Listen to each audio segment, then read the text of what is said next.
Dulu di zaman kolonial, ada Marilyn Monroe-nya Hindia Belanda dan tenar seantero jagat di Eropa. Namun ketenarannya membawanya ke penghakiman eksekusi yang tak pernah ia akui sampai di titik terakhir nafasnya.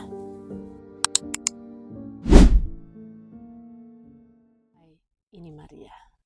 Yang nungguin cerita Maria di YouTube, ini saatnya. Gak perlu berlama-lama. Langsung aja. Sini gue ceritain. Asal Leeuwarden, Belanda, terlahir di tahun 1876. Bernama Margarita Gertruda Zell.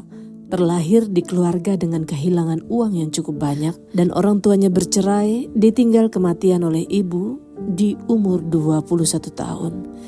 Margarita 4 tahun kemudian menikah dengan Kapten Rudolf McLeod, perwira kolonial Belanda yang akhirnya di tahun 1897 membawa Margarita tinggal di Jawa dan Sumatera. Memiliki putra-putri, namun pernikahannya pun tahun 1906 berakhir di perceraian. Suaminya toksit, sifat pemukul, ditinggal kematian anak lelakinya yang diduga diracuni. Dan hak asuh putrinya dikorbankan diserahkan kepada mantan suami karena tidak sanggup membiayai. Selama kehidupan pernikahan yang toksit, Margarita dalam pelariannya, dia senang mendalami budaya Jawa dan belajar tarian-tarian Jawa menjadi inspirasi. Dari situlah kembalinya dia ke Eropa, 1903, Margarita mulai mencoba peruntungan menjadi seorang penari menggunakan nama Lady McLeod. Namun agar lebih menarik, nama panggungnya menjadi Matahari. Pulau Jawa menjadi inspirasi Margarita membuat julukan Matahari. Tidak hanya julukan, di setiap tarian yang ditampilkan memiliki unsur-unsur budaya Jawa dibalut dengan kemolekan tubuhnya. Memiliki anak dua tidak mengurangi keindahan tubuhnya bagi para penikmat tariannya yang eksotis dan menggoda. Penonton banyak terpikat dengan gerak-geriknya di atas panggung. Matahari menjadi sangat terkenal di kalangan elit Eropa, bukan hanya karena tariannya, tetapi juga karena aura misterius dan keberanian yang menantang norma sosial saat itu.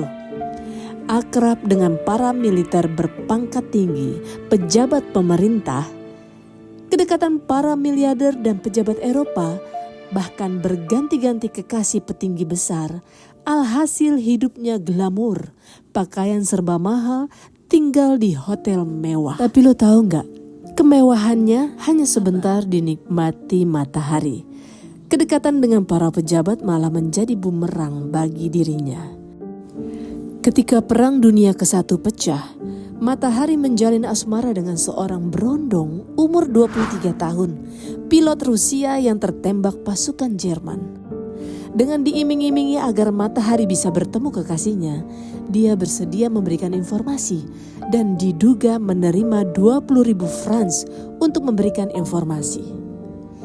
Dan akhirnya ia ditangkap di Hotel Elysee Palace oleh intelijen militer Prancis dan diadili dalam kondisi bukti yang sebagian besar bersifat lemah dan berspekulasi dicurigai melakukan spionase, membocorkan rahasia yang membuat 50.000 pasukan Prancis tewas.